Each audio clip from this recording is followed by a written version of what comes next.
Hey guys, today I'm going to be going through a quick run-through of how to play the Teen Titans collectible card game. Now I say quick, it may not be. Somebody was watching my unboxing and they said that, I believe it was their son, got some cards and didn't know how to play. It took me a while to finally do this, but I'm getting it done now. So we're going to kind of go through the rulebook and I'll just kind of show the cards along the way. So the first kind of card is the character card. Here we have Slade from Slade's Army. The grade is 4, and it's used to identify whether a character can battle for a particular field card. Also represents the VP that the character is worth once defeated. Like I said, Slade's Army, that's the team it's for, and it also has attributes which work with certain cards. And special abilities. Now, certain cards have abilities and others do not. You will always find them right in here. On the bottom, they have their power, which is how you determine who wins. Slade has a power of 800. So, there's that type of card. Then we're going to move on. So then we have the skills cards. Now, skills cards have requirements on them, so only certain people can use certain cards. So why don't we show one that Slade can use. We have Rage.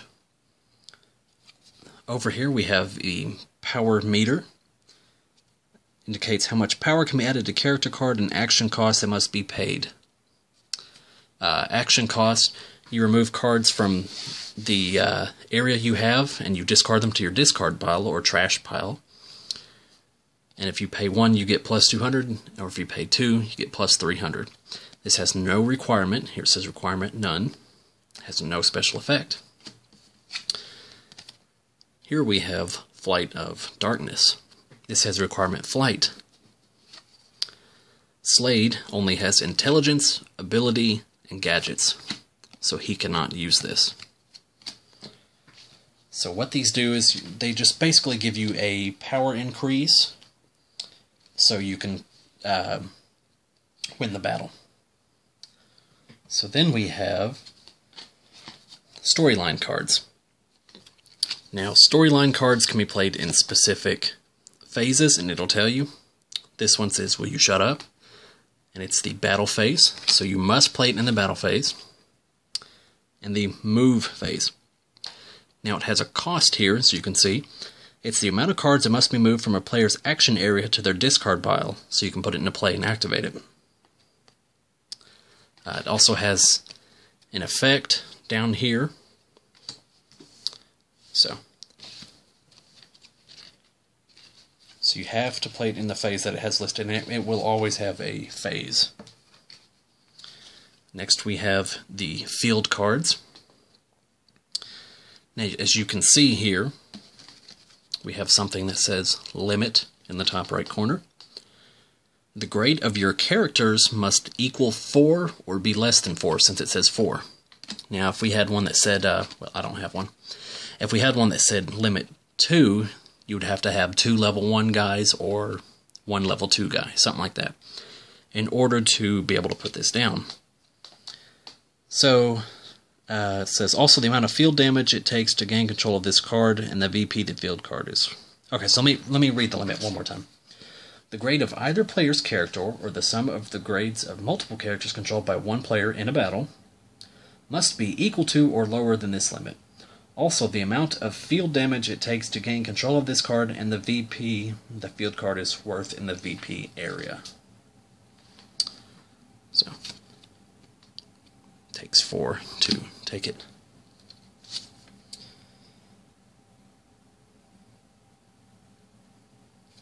Then it just talks about effect. Okay, so we have different areas. So we'll have a field area. And what you'll do is you'll place 3 field cards upside down. And you do that before you go into battle. You have your deck, and what it says in the manual is that you have to have 30 cards. So we'll just kind of set that up here. you have a trash zone. So let's say we use this. So you just kind of put a trash zone just somewhere. I always put the trash zone underneath my deck or beside it. Then you have a staging area, which is where you will put your character. So you put that there, let's say. So let's move these out of the way. It says character parts may be played to this area during the staging phase. They can be moved to or from this area during the move phase. Storyline cards are also played here during the move phase. And also the skills cards are also played here during the same phase. And it says action area. So any type of card may be played face down during this action phase to be used. Okay, so that's basically the equivalent of mana. So what they show is on the side. Let's just say this is our action area. So if I wanted to pay something that had a cost of 3, what I would do is I would take all these cards over here in the action area, and you put them in your trash pile or discard pile, whatever you call it. And then now I can put this into play and use its effect. So it's basically sort of like mana if you're familiar with Magic the Gathering. And then it says F, which is the victory point area. Now, if I were to defeat Slade in battle, let's say I have Robin, and I defeat Slade in battle, well, I'm going to put him in my victory point area, which is set off of the play mat, as they show here. And all the defeated characters that have been won and opponent's field cards that have reached their limit in field damage are placed here. So, and if I were to take, let's say, his field card, Slade's headquarters, then it would go in my VP area as well. So how do you win the game? There are 2 ways to win this game. The first player to earn 15 VPs wins the game. There are 2 ways to gain this. Defeating an opponent's character in battle. The character's card grade identifies the amount of VP it is worth. So, Slade is worth 4. Capturing a field card by inflicting damage equal to the limit of that field card. So it has a limit of 4. So you can attack either the field or you can attack Slade. So if I took out Slade and his headquarters here, I would have 8 points. Okay. Second, the first player to capture all 3 of his opponent's field cards. So in order for me to win this game, I have to either get all of the opponent's fields, or I have to get a total of 15 points. So 4, 8, 12, 16. So either way, you're either going to be beating a bunch of bad guys, or you're just going to be taking all of their little field areas.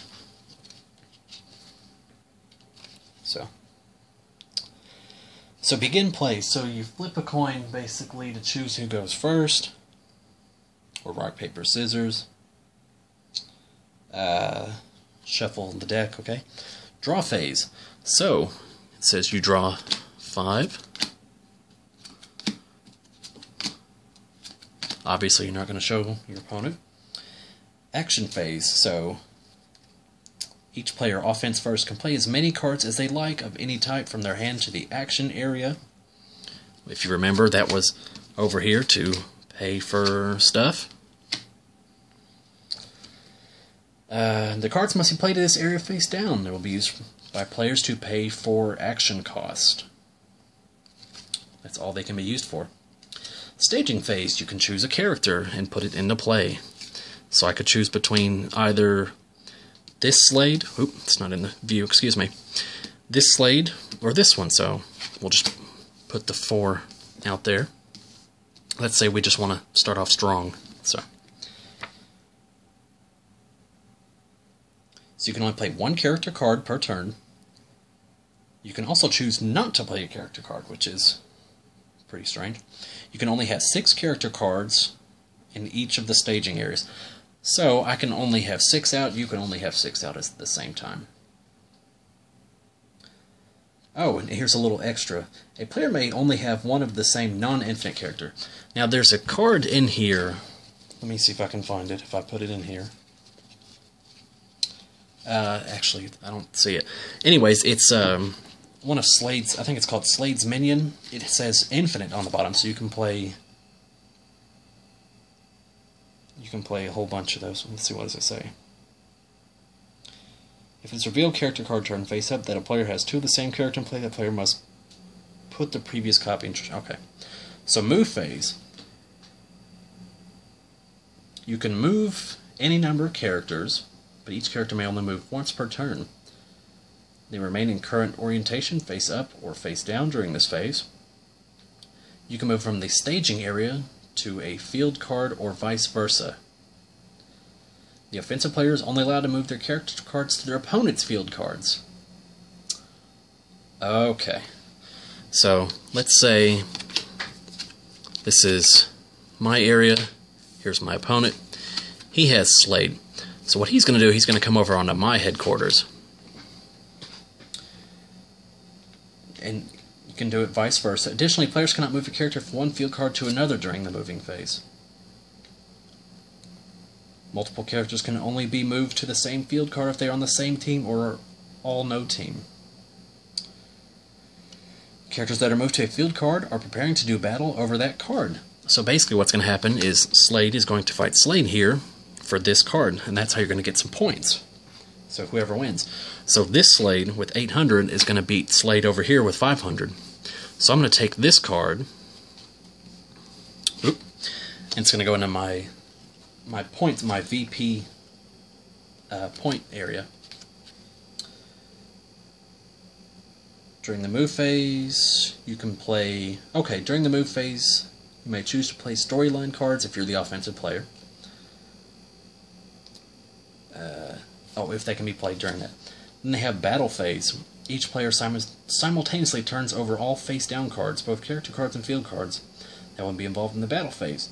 Face-down field cards cannot be involved in a battle. Character cards in the staging area and cards in the action area remain face-down. If more than one field card will be involved in a battle this turn, the offensive player chooses the order of battles. Each battle is always contested in a series of steps. Team check. If a player has multiple character cards on a field, the player compares the team of the character cards involved in the battle. If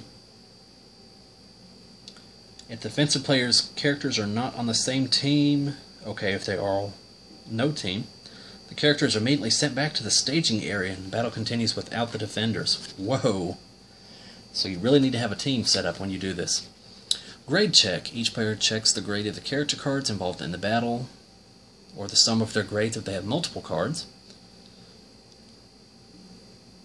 Consenting to battle. Contesting. To the limit printed on the field card, if the grade of the offensive player's characters exceeds the limited printed on the field card, the battle does not take place, but the character cards remain on the field. Well, isn't that something? Then you got to check for card effects. So you need to see who all can do what, what ability they have. So for when you're on offense. Because Slade has one when he's on offense. He has a special ability. Then you compare the power, and whoever's the higher one wins the battle.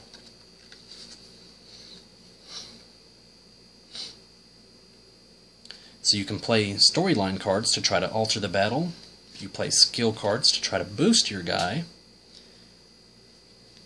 And you determine the outcome by who has the higher power. So, here's a quick rundown. You fight over fields. You compare your powers. Use storyline cards to boost your character, and skills to boost your character. Fields have field effects. Some skill cards have special effects, and they have certain requirements. Storyline cards are only played during certain phases and have effects on them. In order to pay for these costs, you have to put cards into the action cost zone. You draw 5 cards each time, And once you're done comparing, you take the defeated villain and the field card and you put it in the VPN section until somebody gets 15 points or they take all 3 field cards. Alright guys, I think that's the best I can do on this. So anyway guys, until next time, I will see you all later.